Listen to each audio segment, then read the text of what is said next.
It seems it's that time again. Time for mainstream journalism to gin up some more fear about AR-15s. A long-running, popular Sunday evening TV magazine took 20 minutes to build up a narrative demonizing AR-15s.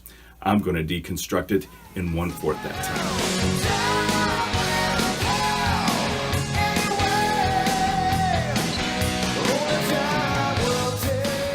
Deadliest massacres. The AR-15 semi-automatic rifle. AR-15 ammunition travels up to 3 times the speed of sound. Now, look at the AR-15 round. See the difference? Yes. It's 3 times faster and struck with more than twice the force. The shockwave of the AR-15 bullet blasted a large cavity in the gel, unlike the bullet from the handgun. Now watch from above. On top, the handgun. At bottom, the AR-15. Newsflash, any centerfire rifle cartridge will outperform a handgun cartridge. The 9mm handgun round has a larger bullet, but this AR-15 round has more gunpowder, accelerating its velocity. Accelerating its velocity. Do you know what you're talking about? Both the round and the rifle were designed in the 1950s for the military. The result was the M16 for our troops and the AR-15 for civilians. The 9mm was also first designed for the military. So also was the .45 ACP. So also was the .308. So also was the .30-06. The .556 round is not unique in that regard. There's going to be a lot more damage to the tissues, both bones, organs, whatever that gets kind of even near this bullet path. Then they indulge in what I would characterize as trauma porn, detailing the gruesome experiences of a Sutherland Springs survivor and a Parkland survivor. Think of it as both of them were shot multiple times. Joanne Ward's 5-year-old stepson, Ryland Ward, was hit 5 times.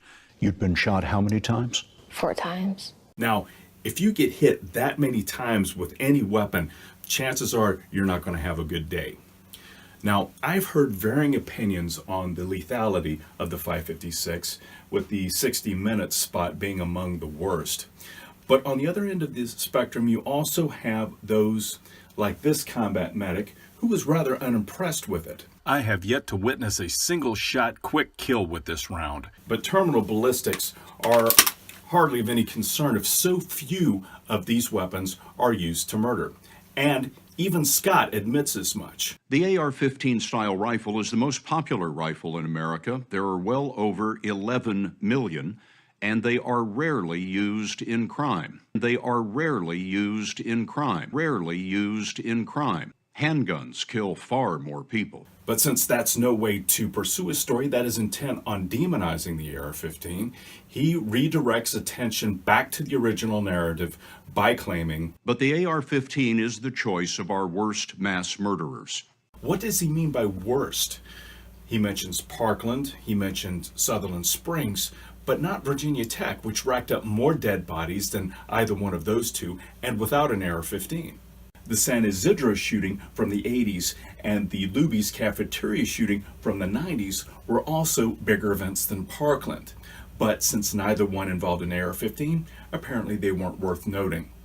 So it seems that Scott was being very selective here, but then he decides to go all out with this statement. Mass shootings were once so shocking, Where the is this coming from? they were impossible to forget. We have an active shooter inside the fairground. Now they've become so frequent, it's hard to remember them all.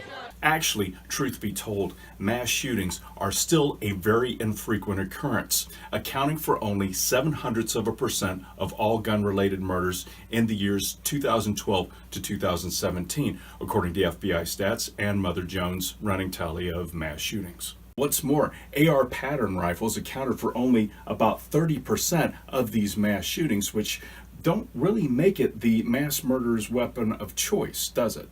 To help put things in further perspective still, gun-related murders made up only 3.2% of all gun-related violent crime, including murder, robbery, and assault.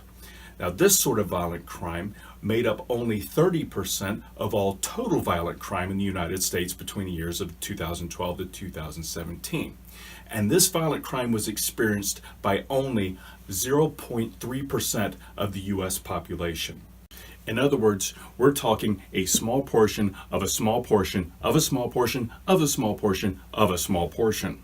Further still, since gun control types love talking about casualties, all the deaths and injuries arising from these so-called mass shootings account for only 0.23% of all deaths and injuries arising from people using guns to attack other people.